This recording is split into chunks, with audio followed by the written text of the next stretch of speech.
Bonjour à tous, bienvenue sur Xamcast, le podcast qui parle de Neuchâtel Xamax fait par des fans pour des fans.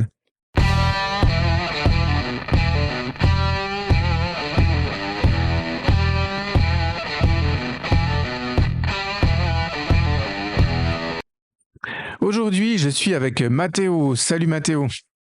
Salut! Et je suis avec Michael. Salut Michael. Salut. Alors, chers auditeurs, on vous retrouve après une pause déjà. On avait fait notre ouverture de saison en accueillant Guillaume Fèvre au mois d'août, enfin début août.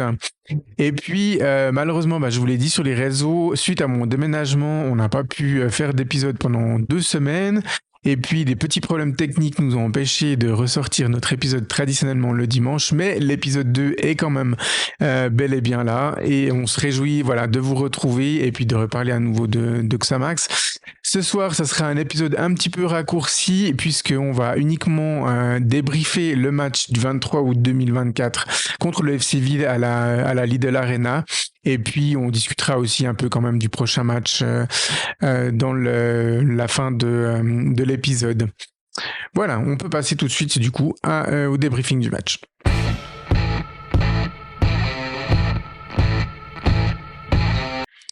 Donc, ce week-end et du coup vendredi 23 août, en ce qui concerne Xamax, avait lieu la 5e journée de Dietchi Challenge League. On n'a pas eu l'occasion de débriefer les deux matchs précédents, mais Neuchâtel Xamax restait sur, on va dire, une semi-contre-performance et une grosse contre-performance, avec respectivement un match nul assez décevant avec la réception de Bellinzone achevé sur le score 2-2. Après avoir mené quand même 2-0, et puis une élimination sans gloire, on peut le dire, messieurs, du côté de la Tissot Arena contre le FC Bienne. Et puis, on attendait une réaction de l'équipe. Les joueurs eux-mêmes attendaient une réaction. Le coach l'avait annoncé aussi dans la presse. Et puis, malheureusement, la réaction n'a pas eu lieu. Neuchâtel Xamax s'est lourdement incliné 4-0 contre le FC Ville. Messieurs, je vais commencer peut-être par vous lire les différentes réactions habituelles de nos auditeurs. Donc, on a Séverin qui nous dit c'était vraiment honteux comme le match contre Bienne. Maintenant, nous avons encaissé 12 buts lors des 5 derniers matchs. On a Jérôme qui nous dit vraiment déçu. On a l'impression que l'élimination en coupe n'a pas été l'électrochoc espéré. Arca qui nous dit il y a urgence là. Thomas qui nous dit avec les joueurs qu'on a, c'est une honte. Lucas, il se moque de nous, c'est inadmissible, ils font honte à l'histoire du club. Clashsar qui nous dit mieux vaut oublier avec un smiley qui pleure. Et puis on a Grégoire qui nous dit faut-il réellement en rajouter prestation indigne de notre équipe. Un autre Grégoire qui nous dit une équipe qui fait honte à voir, même une 5e ligue c'est mieux. Michael, donc c'est pas notre Michael animateur, évidemment, qui nous dit suite logique des derniers matchs, beaucoup trop faible dans la maîtrise du ballon et en phase défensive. Et so what? Déception, incrédulité et tristesse de voir notre équipe incapable de se révolter. Alors, c'est souvent comme ça depuis on fait réagir nos auditeurs, mais nos auditeurs malheureusement réagissent plus souvent lors de défaites, voire de lourdes défaites, que lors de victoires. Alors, messieurs, vous l'avez vu, ce match. Comment vous étiez au coup de sifflet final, si vous avez tenu jusqu'au coup de sifflet final, du coup? Alors, moi, j'ai tenu jusqu'au coup de sifflet final. Déjà, par rapport à la réaction des auditeurs, comme on dit souvent, on parle rarement des trains qui arrivent à l'heure. Donc ça, malheureusement, c'est une constante et c'est une réalité de la vie. Maintenant, moi, j'avoue que par rapport à la période plus ou moins où a été construit ce groupe, par rapport au timing des nouvelles arrivées dans ce mercato estival, je m'attendais pas à ce que l'équipe soit dans cet état déjà à la fin août. C'est-à-dire que il y avait eu déjà un premier gros avertissement pour moi du côté de Carouge, avec une lourde défaite si on regarde la première mi-temps, qui aurait dû déjà être un premier signal d'alarme. Le deuxième qui a été Bellinzone, le troisième qui a été Bienne, et je m'attendais pas non plus, avec les résultats qu'on fait historiquement à Ville, je m'attendais pas non plus à ce qu'on se balade là-bas, mais une attitude pareille, sincèrement, j'étais loin de l'imaginer. c'est de la façon dont on a craqué en deuxième mi-temps, la façon dont on s'est laissé déjà aspirer en première. C'est assez incompréhensible pour moi dans ces proportions-là. Michael? Oui, bah c'est clair que bon, la fin de match. Alors moi, j'ai pas fait jusqu'à la fin de match parce que ayant une longue journée le lendemain et me levant tôt malgré le fait que c'était que ce soit le week-end, je me suis pas forcément tout infligé. J'ai plutôt préféré me reposer pour la longue journée qui m'attendait le lendemain. Mais j'ai quand même vu une grosse partie. J'ai quand même pu constater le naufrage, d'autant plus que les buts tombent assez vite. Hein. Il y a déjà 4-0 avant même la 70e. Bah, une contre-performance qui confirme un peu le mauvais pressentiment que j'avais parce que fallait pas être un génie. Hein. On sait qu'à Ville, ça fait quand même un moment qu'on est très mauvais à Ville, donc ça, pas de surprise. Maintenant, évidemment, le gros, j'allais dire choc, le mot est peut-être fort. Enfin bref, la grosse surprise et ce qui laisse vraiment un peu sans voix, c'est le naufrage, l'état et l'ampleur du naufrage, parce que bon, que ce soit très compliqué d'aller jouer à Ville, je pense qu'on l'a compris. On pourrait, je pourrais faire des statistiques sur les nombres de fois où on a gagné là-bas, mais je pense que ce serait pas fameux. Là, 4-0, c'est encore un autre monde. Et ouais, c'est sûr que ça va un petit peu, comme ça a été dit dans les messages que tu as pu recevoir, ça va un petit peu dans le sens de ce qu'on a pu voir ces derniers temps. Voilà, là, c'est un petit peu un adage de dire qu'on attend une réaction d'une équipe lorsqu'elle se fait éliminer un peu piteusement en coupe. Maintenant, on peut parler tout ce qu'on veut du fait que cette équipe devrait avoir une réaction d'orgueil. Si elle a des limites, elle a des limites. Et je pense qu'elles ont déjà été pas mal exposées face à un adversaire de Promotion League. Et là, c'est encore plus flagrant face à un FC Ville qui est plutôt une bonne attaque. Et ça a fait très très mal. Ouais, alors au coup d'envoi, première surprise, en tout cas en ce qui me concerne, Giovanni Bamba et Lavdry Maïroulaou n'étaient pas titulaires au départ de ce match. Je dis quand même que c'était une surprise parce on aurait pu penser qu'avec le temps ils s'imposent comme les patrons à leur poste, mais voilà, ils étaient pas titulaires. Et puis, dès les premières minutes, même si finalement la domination de Ville ne s'est concrétisée entre guillemets que au quart d'heure, mais dès les premières minutes, on a senti quelle était la dynamique du match avec voilà un Ville qui pressait bien, compact, qui faisait bien circuler le ballon quand il le récupérait. Et puis un Xamax dans ses petits souliers dans la phase défensive. Et puis voilà, pratiquement aucune conservation de balles et une difficulté voilà, à construire des actions dignes de ce nom. Donc finalement, Matteo, c'est le but de Je t'oublie à la 15e, il tombe comme un fruit mûr. Ouais, effectivement, et c'est ce qui est assez effarant dans ce but-là, c'est que sur la passe en profondeur, il a absolument tout le temps de se mettre en bonne position pour aller fusiller Omer Aguiche d'un tir croisé. Et c'est vrai que on est en début de match, on est déjà à un stade du match où on est passé plusieurs fois pas très très loin de la catastrophe. Et là, l'apathie de la défense, elle fait assez peine à voir sur ce goal comme sur d'autres buts qu'on va prendre vendredi soir. Et finalement, Je t'oublie, il reçoit un très bon ballon de Guzzo, il faut le dire, le ballon est mis dans le bon timing. Mais il doit y avoir un défenseur. Si le défenseur n'est pas à la réception de la balle, il est au minimum au contact de Je t'oublie. Et finalement, les lignes est traversée, c'est-à-dire qu'elle passe Ajrovic, qui est le central gauche, et elle passe aussi Gonçalves, qui est le latéral gauche. Donc ça veut dire que quand le joueur il reçoit le ballon, il a personne au marquage, et puis il reçoit le ballon est bon, il le reçoit dans le sens du but. Et ben il fait le bon contrôle, le bon geste, frappe sèche que Omeragic enfin je blâme pas Omeragic sur ce but, il pouvait pas faire grand chose. Mais c'est un but plus pour la défense effectivement que pour le gardien, et c'est un but que tu peux prendre à la 80e minute quand t'es mené puis que t'attaques un peu, tu te découvres, mais tu peux pas laisser un marquage comme ça permissif sur un joueur qu'on connaît, hein. Je t'oublie, c'est pas ses débuts, c'est pas sa première saison, donc voilà. Et C'est ça, mais puis c'est d'autant plus grave que ça arrive à un moment où ben ouais le score est encore nul, les équipes sont en place et c'est sur cette passe là la défense est complètement coupée. On est dans une zone où normalement l'espace et le temps se réduisent pour un attaquant. Il doit agir vite, souvent à l'instinct. Et non, en fait, là, il y a un espace qui est assez dingue.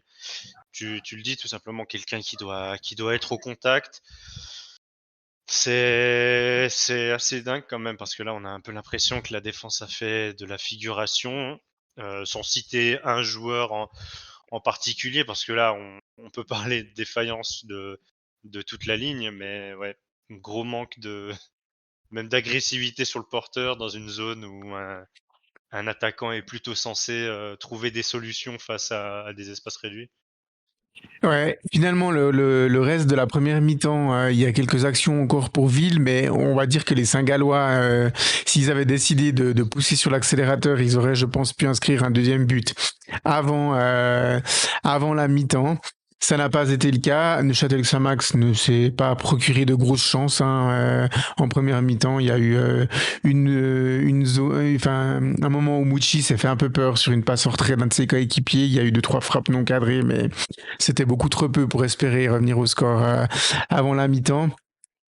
Moi, j'étais quand même très très inquiet, hein, à la mi-temps. Je doutais quand même des capacités de l'équipe à réagir, et je me disais surtout, mais on va ouvrir le jeu beaucoup trop tôt, et on va prendre un but ouais, rapidement. Et puis malheureusement c'est un peu ce qui s'est passé. Alors je parlais avant de Stobli en disant que c'est un joueur déjà établi en Challenge League et on connaît ses qualités. Que dire du buteur du 2-0 qui marque un but comme on le connaît, hein. C'est Simone Rapp qui inscrit le 2-0, mais qui marque un but à la Simone Rapp, Matteo. Oui, oui, centre de la gauche de Mayer et Rapp qui sans aucune difficulté réussit à prendre le dessus sur le défenseur pour placer sa tête. Ce qui est assez grave là de nouveau, c'est on est en début de deuxième mi-temps, on est supposé être rentré au vestiaire, l'équipe est supposée s'être remobilisée une fois parce que je l'ai dit dans ce début de saison, les avertissements commencent à s'accumuler et on arrive à démarrer la deuxième mi-temps de façon encore pire que la première. Alors, Simone Rapp, c'est un très bon joueur de tête, hein, même s'il n'a pas fait étalage de toute sa classe lors de son passage chez nous. Mais on sait que quand il reçoit un ballon sur sa tête à 5 mètres, ça va potentiellement être une action dangereuse si c'est pas un but. Qu'est-ce qui aurait pu être changé sur cette action selon vous, messieurs? La communication peut-être entre les différents membres de la défense et puis ouais, une plus grande attention. De nouveau, moi, enfin, ces joueurs dont les qualités sont connues et sont connus pas, sont connus à travers tout un championnat. Le travail de marquage et le travail défensif doit être fait en conséquence. Et là, ce qui est assez effarant, c'est la passivité générale, quoi. C'est qu'on a l'impression que c'est le seul qui avait vraiment envie d'aller chercher ce ballon et bizarrement quand on a envie d'avoir le ballon ben et qu'on va vraiment au contact on a plus de chances de l'avoir. Ouais. Pour moi, j'ai revu un petit peu les buts à l'image. Et puis, effectivement, il doit y avoir une communication. Alors, on va pas enlever le mérite de Mayer, hein, sur cette action qui met le centre juste là où il faut, hein.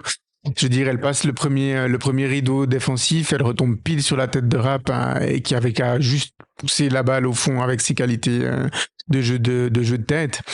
Mais là, effectivement, dans la communication, soit le défenseur central peut anticiper et puis monter et prendre et couper la trajectoire à Simone Rapp, Ou alors, on a un Edin Meragic qui culmine à 1m97 ou 98, si je me trompe pas.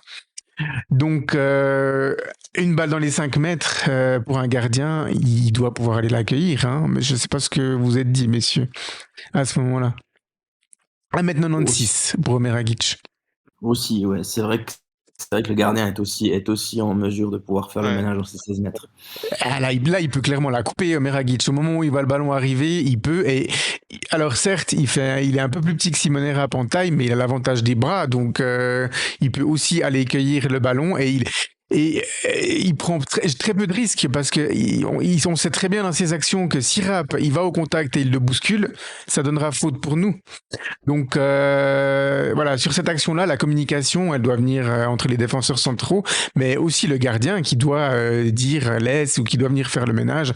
On le voit, hein, quand le gardien vient se saisir des ballons dans les 5 mètres, ben, ça soulage toute la défense. Donc au moment où il voit où le centre part haut et qu'il peut pas être coupé directement au premier poteau, il doit aller l'accueillir. Au moins, il doit aller l'accueillir.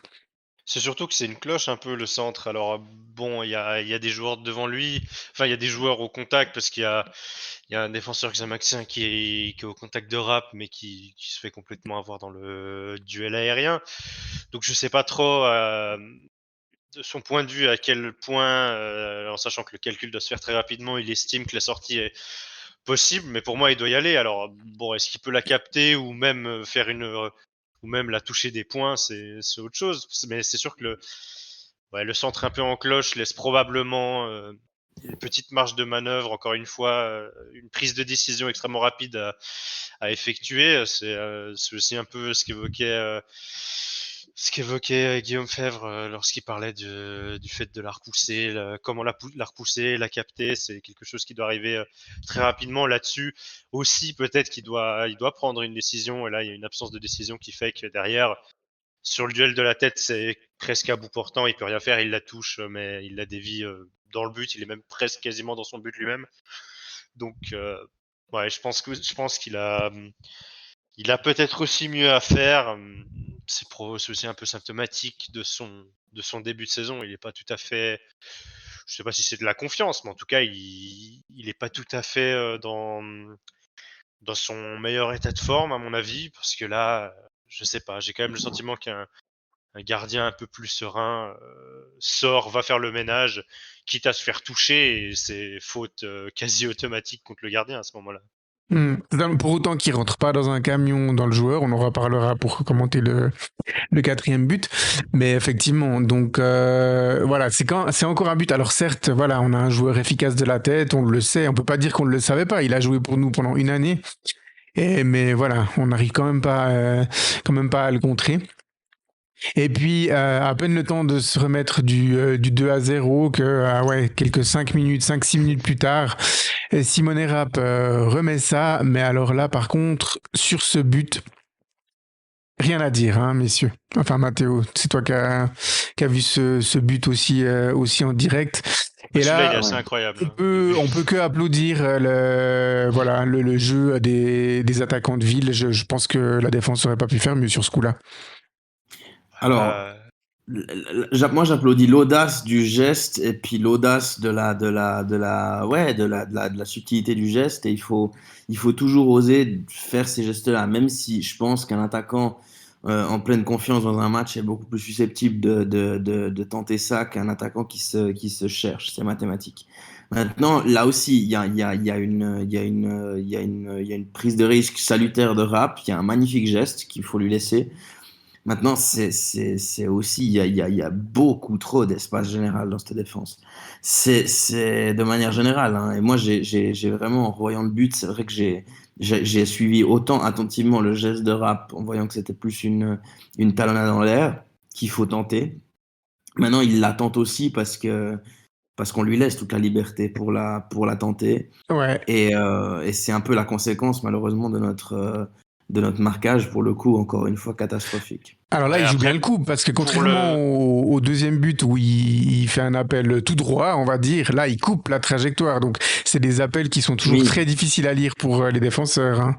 Non, mais après, il met quand même un but stratosphérique. Là, je suis pas forcément sur ce but-là, on est en transition défensive, on est une équipe qui est déséquilibrée, les défenseurs courent en direction du but. Je suis pas particulièrement choqué par l'espace qu'il a. Enfin, c'est tout simplement Ville qui contre-attaque. On a plus grand monde parce qu'on doit tous revenir à toute vitesse dans notre camp.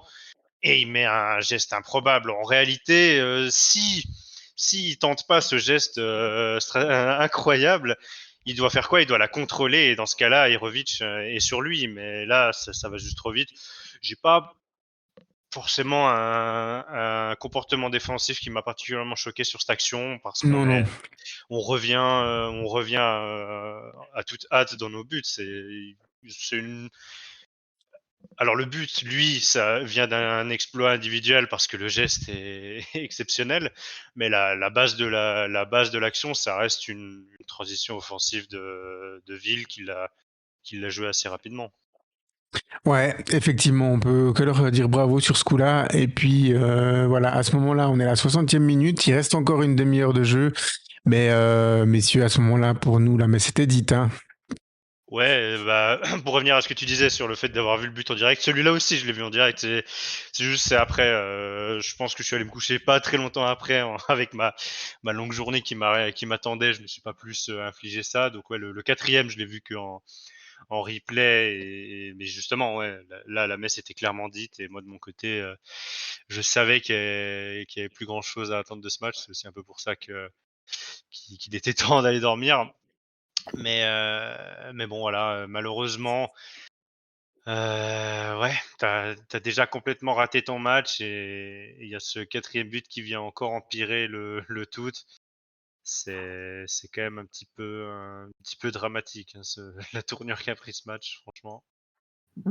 Ouais, ouais, totalement. Et je crois que ce but, il symbolise un petit Ouais, peu nos difficultés. ouais. Alors même s'il est inscrit sur penalty, mais voilà, on a un Simon Rapp qui remet le ballon de la tête au centre, et puis on a un joueur, je sais plus si c'était Apia, je crois. C'est Euh, possible, je sais Ben plus, mais bref, en on a tout un cas, il y joueur de a ville qui se retrouve seul parce que les ouais. défenseurs ne réagissent pas. Omeragic réagit, mais voilà, il réagit en. Non, c'est même pas. En fait, c'est un Neuchâtelois, c'est Fatkic qui dévie le ballon et qui la met au joueur de ville en bonne position. C'était effectivement Apia.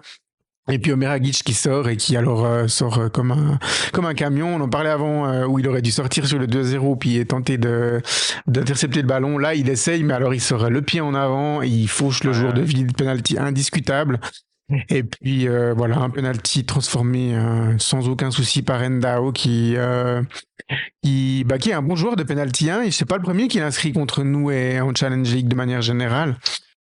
Donc Je pense qu'il observe bien Omeragic qui part quand même une seconde avant, enfin ouais. une demi-seconde, je veux pas exagérer, mais Omeragic se lance beaucoup trop tôt aussi, donc il a, je pense, une bonne lecture des signaux envoyés par le gardien, et puis il a plus qu'à prendre un contre-pied. Sur cette séquence, il se rate complètement encore le gardien. Moi, je vais pas l'enfoncer. Hein. La dernière fois, malgré un match un peu compliqué à Arro, je disais que ça remettait pas grand-chose en question par rapport à ce que je pensais de ce transfert.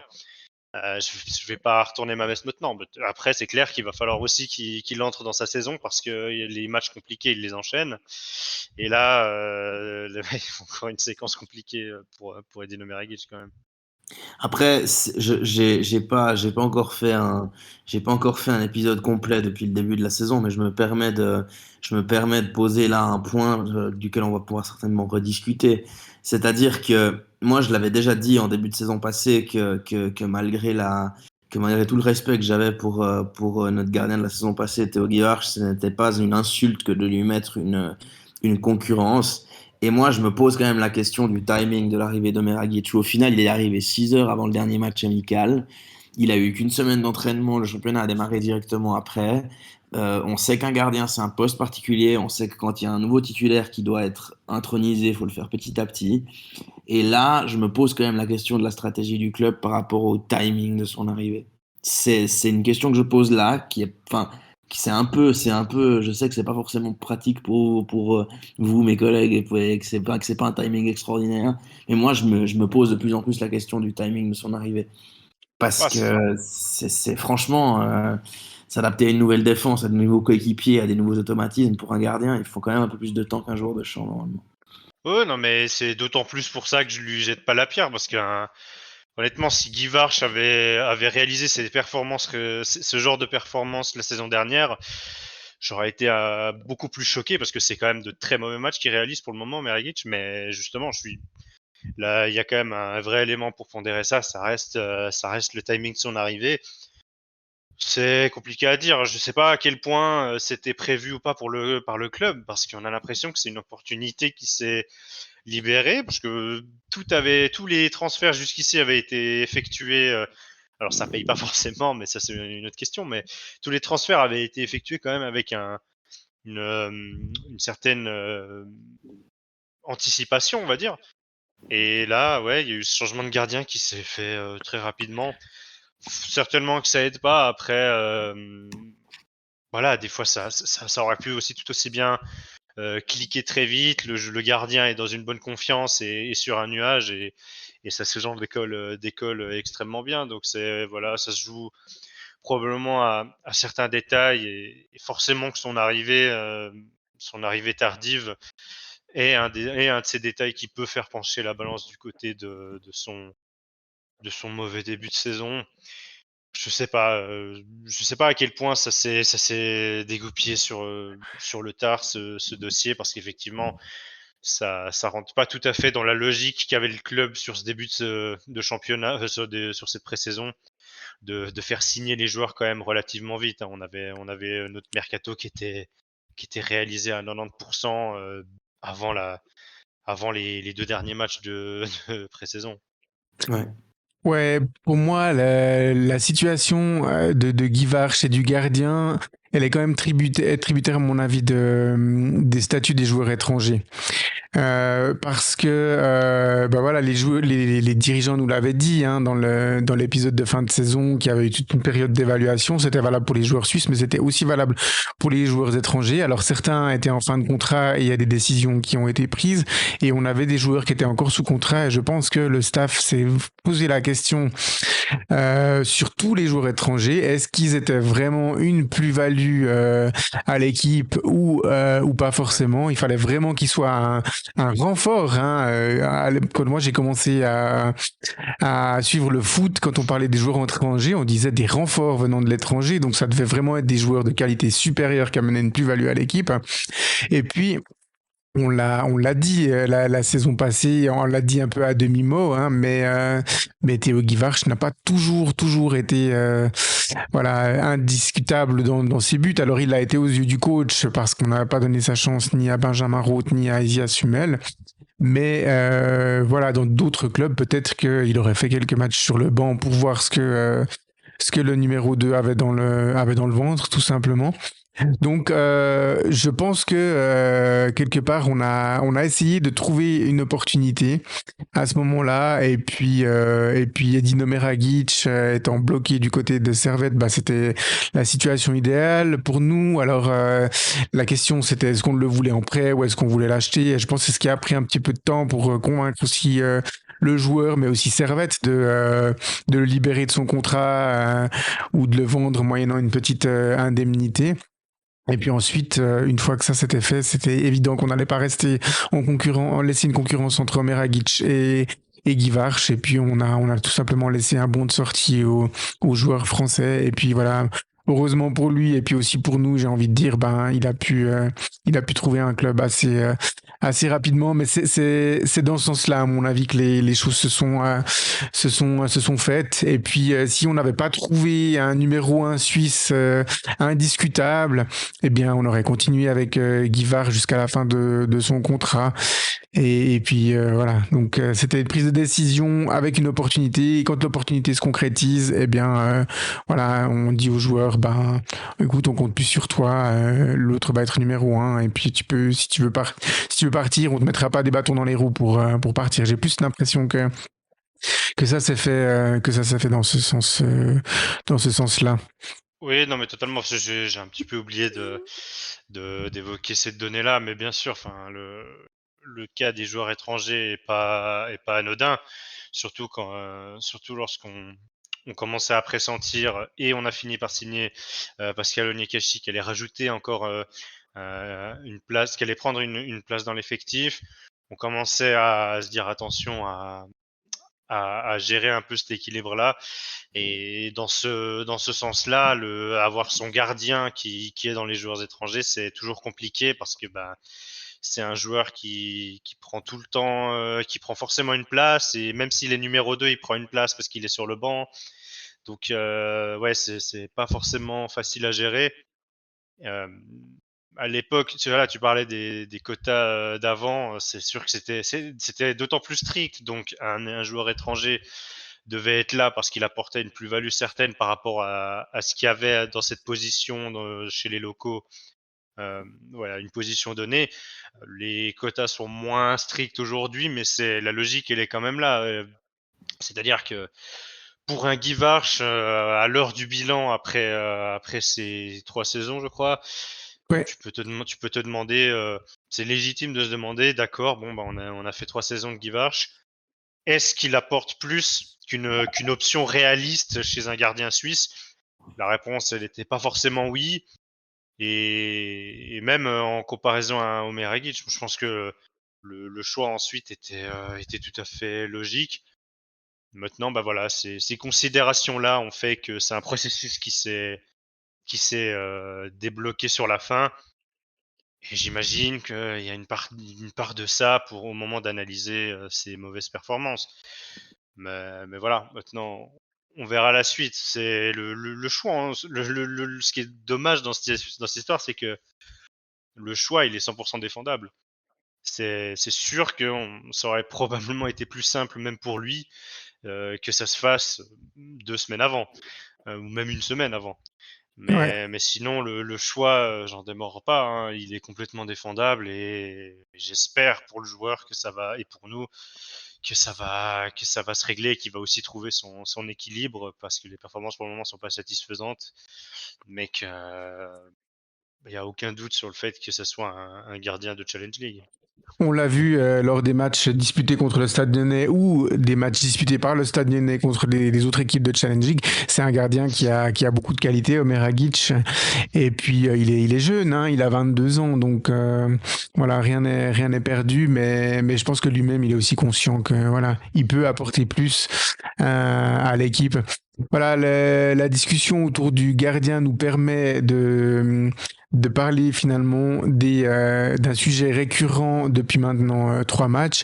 C'est les soucis défensifs de manière générale. Messieurs, on voit un Xamax quand même peu à l'aise quand il faut défendre, que ce soit voilà, sur le pressing de notre adversaire, comment réagir à notre pressing, au pressing de notre adversaire, ou alors sur les phases de possession et les actions développées par nos adversaires, que ce soit en transition ou pas. On commence malheureusement à entrevoir des gros soucis défensifs qu'on serait bien inspiré de régler au plus vite, messieurs. Oui, c'est un problème qui est récurrent depuis même le début de saison. La différence, c'est que maintenant, on compense même plus par les buts sur ces derniers matchs, donc forcément, ça se complique, mais totalement. En fait, le problème, c'est que c'est compliqué dans tous les domaines. Sans le ballon, on a l'impression que l'assise défensive est vraiment très fébrile. Pour ça, je pense notamment au match de Benazon, parce on a largement pas la possession, c'est eux qui dominent le ballon. À partir de là, on était plus souvent en défense, j'ai envie de dire en place, et pas forcément, même si on n'était pas regroupés, recroquevillés dans nos 16 mètres, mais on était beaucoup plus dans des situations où notre défense devait défendre, parfois en avançant et en étant en place, clairement pas en déséquilibre. Et comme ça, on voit qu'au gré des déplacements de l'équipe adverse, la défense a vraiment du mal à suivre quand même et se retrouve vite hors de position. Et puis, il y a aussi d'autres soucis, c'est quand on a le ballon, parce qu'on perd quand même. Il y a quand même souvent des moments, enfin, on a déjà eu pas mal de ces buts qui sont créés parce qu'on n'est pas forcément bon dans notre défense, dans notre possession de balle, puisqu'on perd des ballons à des endroits cruciaux qui nous coûtent des buts parce on se retrouve en transition défensive et qu'on a un peu du mal à les gérer. Donc voilà, le problème c'est qu'on a du mal dans pas mal de secteurs et on n'est pas forcément aidé par notre style de jeu, parce qu'on a, je sais pas si c'est qu'on n'a pas les qualités, parce que j'ai quand même l'impression que même au milieu de terrain, il y a ce qu'il faut, mais en tout cas pour le moment, on n'arrive pas à être actif avec le ballon sans prendre des risques démesurés et sans réaliser plusieurs fois par match des pertes de balles vraiment dangereuses. Donc voilà, lorsqu'on a le ballon, on n'est pas forcément bon dans la prévention. Ça aide pas non plus. Et ouais, on a une défense qui a vraiment du mal lorsqu'elle est en place et lorsqu'elle doit retourner dans son but sur les transitions. Donc on a quand même pris pas mal de buts différents sur ce début de saison. Au début, je parlais beaucoup de la transition, mais en réalité là, pour le moment, on prend des buts, sur beaucoup de phases. Et c'est rédhibitoire, hein, c'est clair. Voilà, sur un match où il y a 4-0, c'est encore plus évident. Mais même sans ce match-là, c'est 2 buts par match. Bah ouais, comme je disais, c'est sûr que pour gagner un match, quand on a déjà deux sur chez toi, il faut en mettre 3. Voilà, je dis pas un truc, je dis un truc évident, mais voilà. Et donc il suffit que ça suive un petit peu moins et c'est rédhibitoire de prendre autant de buts. Ce qui est quand même, affligeant de manière générale, et ça va avec les buts encaissés dans ce début de saison, c'est finalement la vitesse avec laquelle on perd le contrôle d'un match, même un match qui a pu, par des circonstances heureuses, bien se lancer et qui devrait du coup Oui, c'est euh, vrai aussi. tourner en notre faveur. Je veux dire, pour moi, dans cet exemple-là, l'exemple du match de Bellinzone, c'est assez significatif dans le sens où on a quand même face à une équipe qui d'habitude, surtout à l'extérieur, surtout quand elle déjà dans son stadio communal, et c'est pas comme si elle avait l'habitude de produire autant de jeux que ça, mais encore plus à l'extérieur, encore plus sur synthétique. C'est une équipe, quand tu mènes 2-0 contre une équipe comme ça, après moins d'un quart d'heure, tu dois être capable soit d'enchaîner et de profiter du fait que tu as fait sauter le verrou pour en mettre encore 2 ou 3, soit alors de contrôler le match beaucoup mieux que ça. Et c'est la vitesse à laquelle les matchs tournent, notamment en notre défaveur dans ce début de saison, elle est assez violente pour moi. C'est que dès qu'on est un tantinet en difficulté, ça part en panique de partout. Et ce qui est quand même assez étonnant, on en revient à ça, mais c'est que ce groupe, il vit quand même ensemble depuis le début de la préparation. On nous avait dit, le coach nous avait dit durant la préparation qu'il y avait des événements hors terrain aussi qui avaient été organisés pour solidifier un petit peu l'édifice, pour que le groupe se connaisse mieux, pour qu'il y ait plus de complicité. Et on a l'impression que, voilà, que c'est une saison finalement comme une autre. On a l'impression d'avoir une équipe qui a été, dont les 4-5 derniers renforts quasiment sont arrivés une semaine avant le début du championnat. Ouais, on a l'impression finalement que les joueurs sont un peu perdus sur le terrain. On sait que ce sont des joueurs de qualité. Moi, je remets pas en question la qualité de la plupart des joueurs de notre effectif.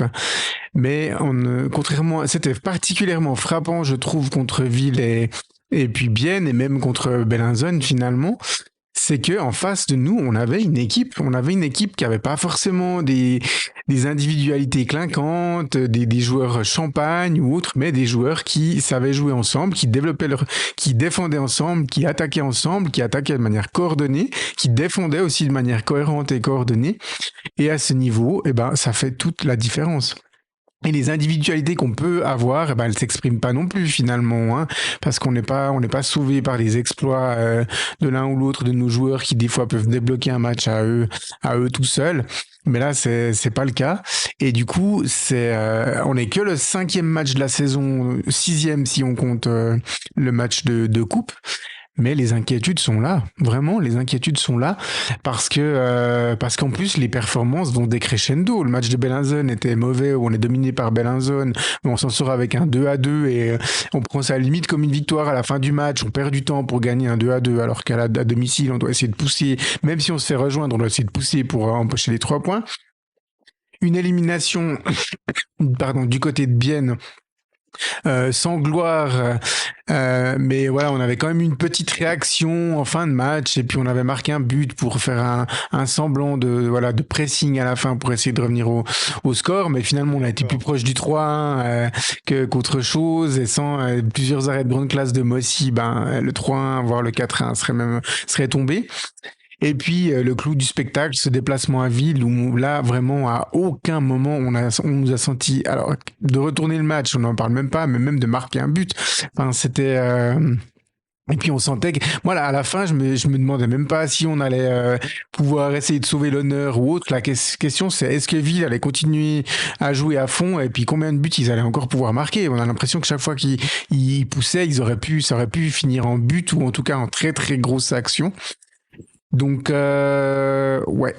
Au niveau du jeu défensif, beaucoup d'inquiétudes parce que visiblement on n'apprend pas de nos erreurs et même dans des phases de jeu où voilà on pourrait jouer plus simple en balançant ou autre, on le fait pas, on tente des fois les passes risquées et puis elles sont tellement risquées qu'elles sont mal exécutées ou le joueur qui réceptionne la passe fait un mauvais contrôle ou autre.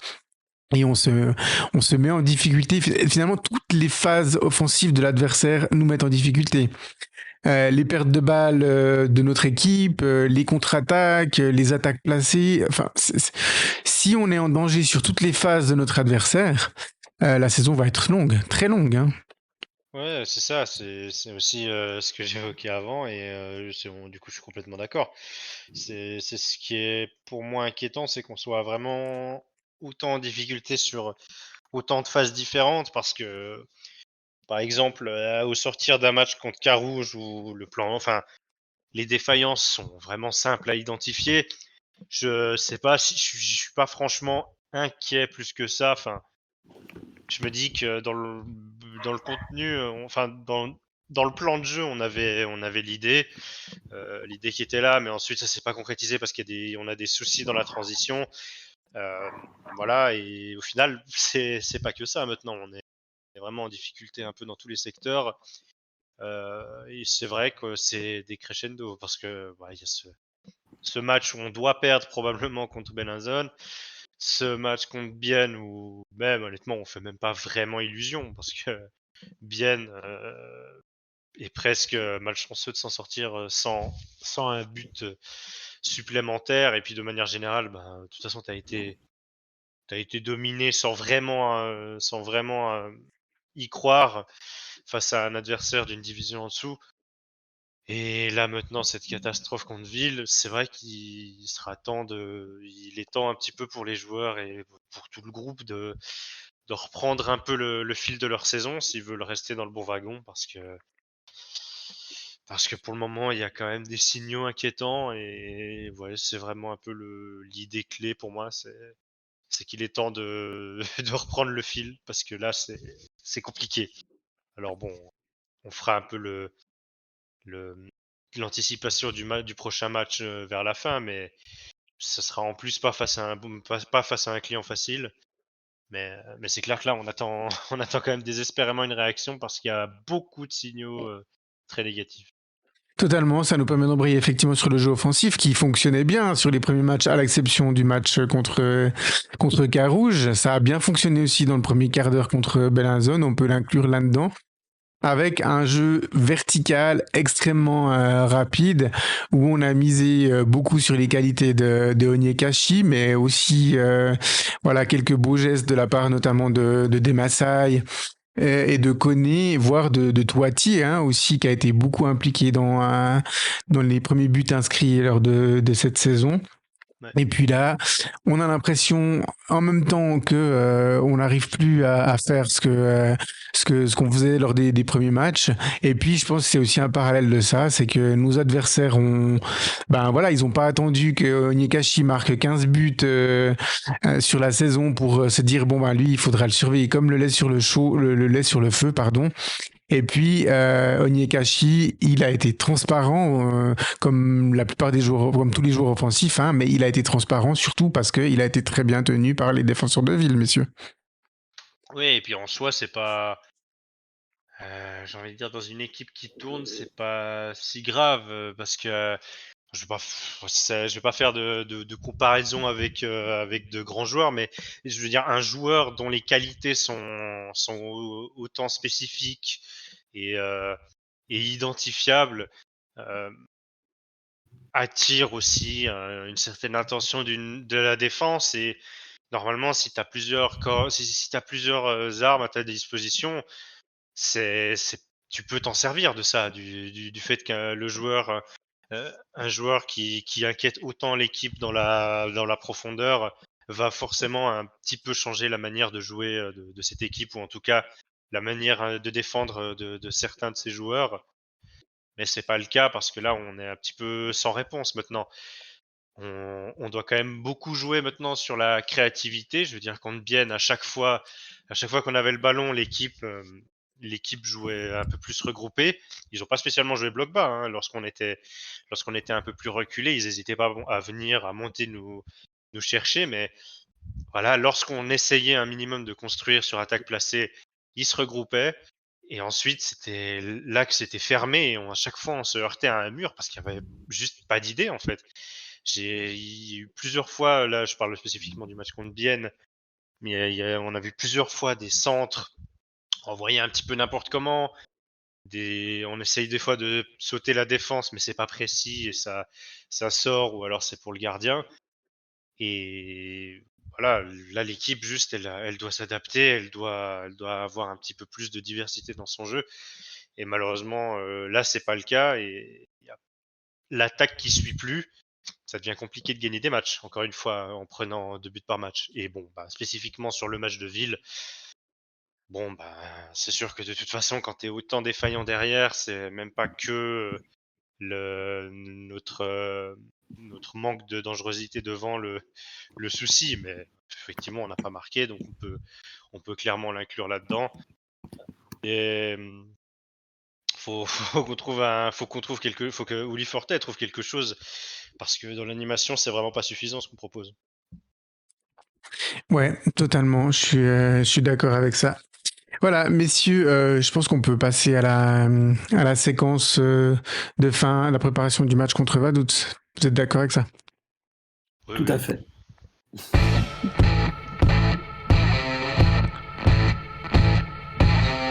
Voilà, pas trop le temps de tergiverser puisque une semaine après donc ce déplacement catastrophique à Ville, euh, eh bien c'est le je sais pas combien de fois vainqueur de la Coupe du Liechtenstein qui va venir. Peut-être la 50e du coup l'année Ouais, passée, je sais quelque plus. chose comme ça, qui va venir se déplacer à la Maladière. Alors un C'était la FC 50e. Vaduz qui a pas très très bien commencé son championnat et puis là qui commence à carburer, donc deux équipes aux trajectoires un petit peu inverses, même si le championnat est encore relativement jeune, hein, on va aussi encore voilà modérer nos propos, mais voilà, deux trajectoires un petit peu inverses et du coup pas mal d'inquiétudes quand même, messieurs, les inquiétudes qu'on a évoquées après Ville, elles se maintiennent sur ce match, monsieur. Oui, bon alors d'autant plus que bon pour ce qui est de la méforme de début de championnat, elle est à relativiser. Alors ils font un 0-0 décevant contre le Stade Lyonnais en ouverture, mais ensuite bon ils perdent contre Thun. Je pense que ça, on sera beaucoup à perdre contre Thun sur cette saison. Puis ensuite sinon ça tourne plutôt bien quand même pour cette équipe. À domicile c'est bon. Ensuite bon à l'extérieur voilà ils ont eu cette défaite contre Thun et ce match nul contre Chafouz. Euh, je pense que c'est difficile à dire parce que voilà, il faut absolument qu'on réagisse, mais j'ai un peu peur que ce soit un match trop compliqué pour ça. Je sais pas, on est quand même face à une équipe qui tourne plutôt bien et qui. On parlait de nos difficultés défensives sur plusieurs secteurs. Je pense que on en connaît quelques-uns de leurs attaquants qui peuvent nous mettre vraiment dans nos petits souliers. Voilà, c'est un grand test maintenant pour voir si l'équipe arrive un petit peu à réagir, parce même si comptablement tout le monde, il y a presque tout le monde qui est à 7 ou 8, donc c'est même pas pour parler de comptable, puisqu'on est qu'au début de saison, mais on commence un petit peu à être dans le second wagon. On espère il faut absolument réagir déjà vendredi. Maintenant, je m'inquiète un petit peu quand même. Ouais, c'est jamais Vaduz, c'est jamais de toute façon un adversaire très simple à manœuvrer, hein. Que ce soit chez eux ou chez nous, on a rarement droit à des matchs où on se balade. Maintenant, l'adversaire idéal, d'un autre côté, le championnat est tellement, enfin, à part peut-être pour l'équipe promue, mais il y a tellement d'équipes qui se touchent dans ce championnat, qui sont proches l'une de l'autre que pour moi, c'est peut-être un peu sec ce que je vais dire, mais l'adversaire idéal pour réagir, il n'existe pas vraiment. Donc Ouais. il faut prendre un peu chaque occasion qu'on peut avoir, en sachant qu'à la fin du mois, il y a déjà une première confrontation contre Toon chez eux, et qu'il faut maintenant utiliser cette fin du mois d'août et début du mois de septembre pour se relancer, sinon on va vivre une saison vraiment très très longue. Oui, bah, de toute façon, le seul adversaire qui soit vraiment dans une méforme critique, enfin, la seule équipe qui soit vraiment dans une méforme un peu critique, c'est le Stade Lozanouchi et son début de saison catastrophique. Sans ça, tout le monde Ouais. est, sans ça, cette ligue est plutôt homogène sans compter Toon qui fait un début quasi parfait et qui de toute façon est un favori incontestable. Donc oui, ça c'est vrai que si on veut réfléchir un peu comme ça, il y avait de toute façon pas d'adversaire idéal. Et donc voilà, c'est à l'équipe de montrer qu'ils font aussi partie de ce groupe d'équipes au niveau très resserré et qui font pas partie plutôt du second wagon. Et sur ce genre de match à domicile, on attend clairement ça. Maintenant, voilà, ça s'invente pas en 2 jours une animation offensive. Je sais pas, hein, par quoi ça passera parce que pour le moment, on sait on le voit depuis bon, bah, Bellinzone, on a réussi à trouver, encore un peu ce jeu direct qui nous a tant permis de marquer sur ce début de saison. Maintenant, ouais, ça fait 2 matchs que les équipes ont quand même compris, enfin, mmh, que les équipes, lorsqu'elles appliquent un plan de jeu qui démontre qu'elles ont clairement identifié notre jeu, nous réussissent à complètement nous museler. Ouais, c'est vrai que là, ce match laisse vraiment perplexe et je m'attends quand même un petit peu à, je sais pas, moi je m'attends un peu à un match nul, on va dire, contre Vaduz. Je sais pas de score, mais voilà, je m'attends un peu à une rencontre qui se termine sans vainqueur. Ouais, alors moi j'attends une réaction avant tout défensive de la part de l'équipe. Je pense que c'est vraiment notre cheval de bataille principal. Alors l'attaque ne va pas bien non plus, hein, on est d'accord, mais c'est vraiment la défense qui doit se ressaisir. On ne peut plus prendre minimum 2 buts par match, mais avec ce 4-0, on est sur une moyenne presque de 3 buts par match. C'est juste pas possible. Et là, Uli Forte doit trouver des solutions pour un peu boucher les trous derrière. Et puis espérer aussi que Omer Agic, voilà, commence aussi à faire des gros, gros, gros arrêts. C'est sur ce plan-là que j'attends de gros progrès contre Vaduz. J'attends en fait que Vaduz doive faire un gros match pour pouvoir nous marquer des buts. Alors peut-être c'est un objectif ambitieux, très élevé. Ça prend pas cette direction au vu de ce qu'on nous a montré l'équipe depuis le début de saison. Mais enfin, si on continue à prendre autant de buts, ben on va passer une saison vraiment horrible. Hein, mais si on va pas se mentir. Donc j'attends surtout une réaction de ce côté-là. Et puis si on arrive aussi à marquer des buts, ben tant mieux. Mais j'attends surtout à ce qu'on cadenasse un peu plus le jeu et on complique la tâche de notre adversaire. J'en ai personnellement un petit peu marre de voir nos adversaires marquer des buts trop facilement. Il faut que nos adversaires réussissent une belle action de jeu comme sur le 3-0 du vide finalement pour nous mettre des buts. Donc c'est vraiment cette attente-là que j'ai. Et puis si ça doit passer par le fait d'essayer de reconstruire un peu moins propre, de balancer quand il y a des actions un petit peu chaudes de l'adversaire, de dégager le ballon en touche plutôt que d'essayer de le ressortir un peu plus proprement. Mais voilà, il faut du changement de ce côté-là.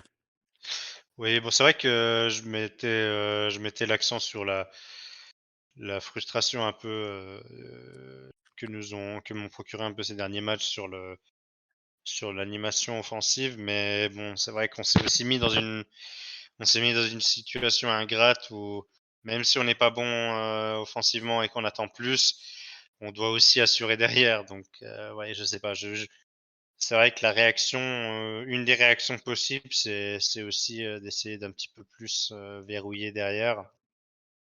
Voilà, je serais pas choqué de ça non plus, et je serais pas choqué d'un match peu emballant si c'est avec une défense qui montre enfin qu'elle est capable de défendre, tout simplement, parce que si tu prends 2 buts par match ou plus, c'est que c'est un petit peu compliqué dans cette ligue, quoi. Toi. Et puis quelque part, j'attends aussi que l'équipe ait de plus en plus un ADN clairement identifié. Est-ce que Xamax c'est une équipe qui joue à 4 derrière, à 3 derrière avec 2 pistons? Il y a eu trop de changements, je trouve, déjà depuis le début de saison. Je pense que ça doit être aussi compliqué pour les joueurs de créer des repères quand on est organisé différemment à chaque match, voire même des fois deux, voire trois manières différentes suivant le match. Au bout d'un moment, moi j'attends aussi que voilà, on développe un système et que ça se passe bien ou mal, on s'y tienne et qu'on construit des automatismes sur ce système-là. Voilà. Ouais. C'est un peu mon Ouais. coup de gueule, mais voilà. Non, mais c'est pas faux. J'ai tendance à pas forcément être contre le fait de vouloir s'adapter, et pas, quitte à ce que ce soit pas toujours nous qui imposions notre style, c'est sûr, par définition, si tu t'adaptes à l'adversaire. Mais voilà, faut quand même aussi probablement que ça se passe, enfin que ça passe par la mise en place quand même de piliers forts et identifiables pour l'équipe, parce que sinon, je pense qu'il y a un manque de repères probablement. Et voilà, il va peut-être falloir un petit peu aussi, un petit peu choisir, ou s'adapter, mais moins drastiquement, je sais pas, mais en tout cas, c'est vrai que l'équipe manque peut-être aussi de repères. Totalement. Voilà, donc on espère un résultat positif, hein. Finalement, on n'est pas sur une trend d'un point de vue défaite. Enfin, il y a 2 défaites en coupe, mais au niveau du championnat, enfin, on n'est pas largué, quoi. On n'est pas dans la situation il y a 2 ans où on avait 0 point après 5 matchs. Mais d'où l'importance vraiment de réagir assez vite pour pas s'endiguer dans notre fameuse spirale des mois d'automne et de début d'hiver. Donc voilà, réaction attendue vendredi prochain à la Maladière pour la réception du FC Vaduz. Voilà, messieurs, merci beaucoup pour cet épisode. Merci à vous, chers auditeurs. Voilà, maintenant, nous aussi, on espère partir sur une série et puis pas faire juste un épisode et ensuite 2 semaines de congé. Donc voilà, on se réjouit de vous retrouver dimanche prochain pour débriefer le match contre le FC Vaduz et d'autres surprises. Voilà, bonne semaine à tous, à la prochaine, bye bye. Ciao. Bye bye.